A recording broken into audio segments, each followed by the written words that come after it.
On behalf of Shikshan Maharshi, Dr. D.Y. Patil, BBA CA, Arts, Science and Commerce College, Pune, I welcome you all to online session. Today, in this session, we'll start with Unit 2, that is Formation and Incorporation of a Company.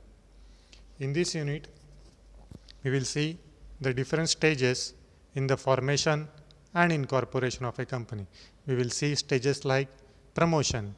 We'll see its meaning of the term promoter, promoter group, legal position of promoters, pre-incorporation contracts. Second point, we will see registration, that is incorporation of a company, procedure of registration, documents to be filed with Register of Companies, certificate of incorporation, effect of certificate of registration. The third point we'll see capital subscription and raising of capital. Fourth point we'll see the commencement of business.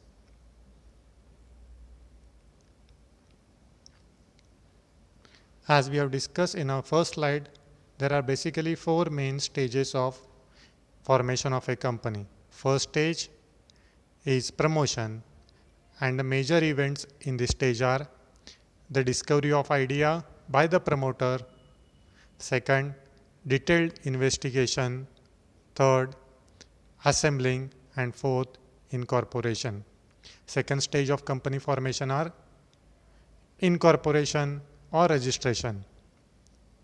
The major events are memorandum to be filed, articles of association, list of directors, consent of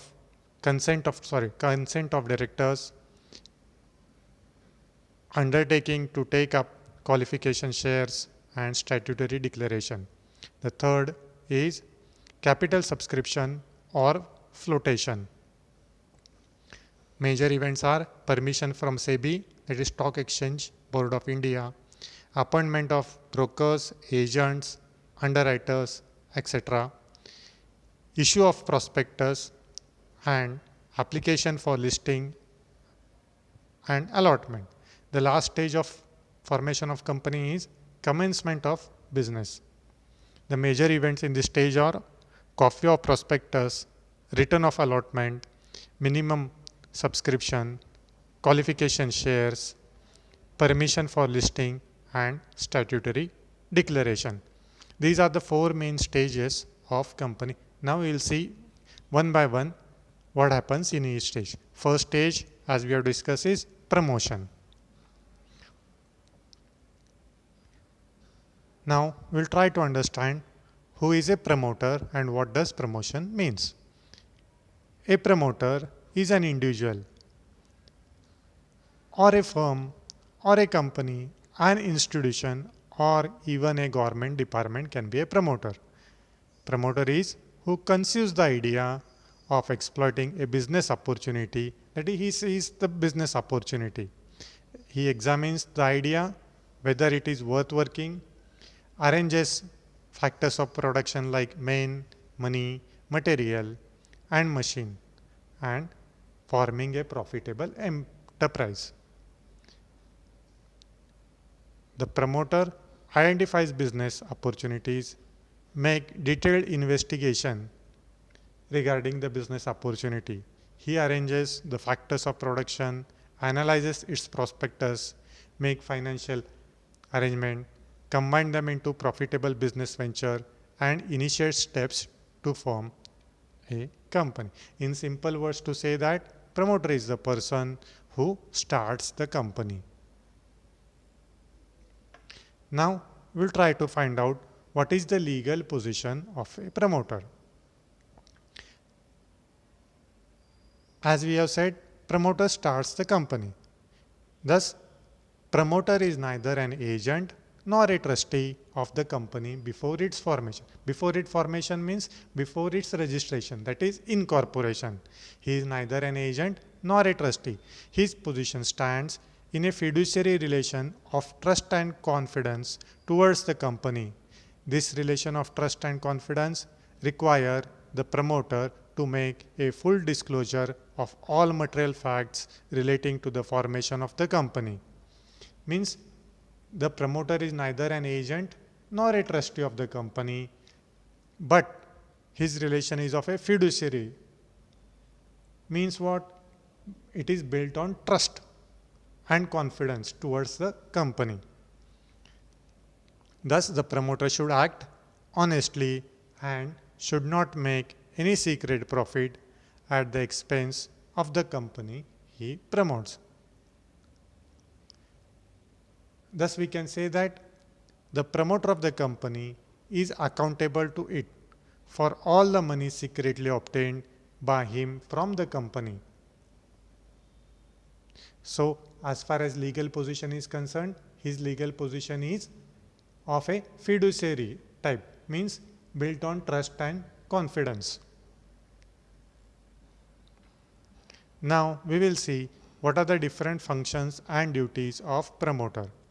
As we have discussed in our earlier slide, promoter is the person who conceives the idea, who starts the business. So, his function is idea generation or ideation. He arranges for resources, factors of production like man, machine, money and material. Third function is preparing preliminary documents that are necessary for company formation. Next function is he gives the name to the company. He makes preliminary investigation about the resources, the market and the profit that is to be made by the company. Next function is he arranges finance. Importantly is the preliminary contract. That is, he makes some contracts before the formation of. Regarding what type of contracts he makes that someone should supply raw material to the company. He makes a contract with a vendor. This is nothing but the preliminary contract which is formed before the company is formed. He asks some men to perform duties as directors or some men to get employed in the company before the formation of the company. This type of contract are called as preliminary contract of the company.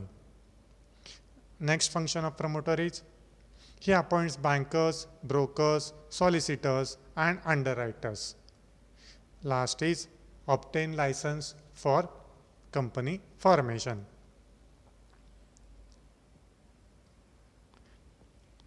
Thus, important point to discuss in the function of the promoter is the contracts which is made or makes before the start of the company.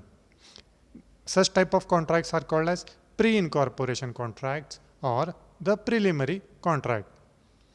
Now, as we have discussed earlier, these are the contracts made by the promoter before incorporation of the company with different parties in the interest of the company. Now, towards this contract, try to understand that the promoter is personally liable for this contract. These contracts, the company only after its incorporation approves.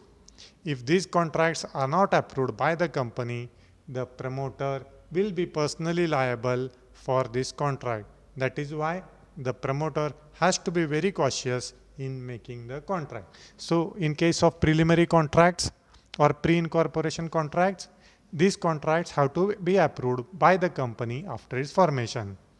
And if not approved by the company, the promoter is personally liable toward such contracts. So, in today's lecture, what we have seen is, we have seen what are the different stages in the formation of the company, and we have started with the first stage of formation of the company, like promotion of the company. We have seen what is the legal status of a promoter, and we have also seen the pre-incorporation contracts or preliminary contracts made by the promoter. That's all for today. Thank you.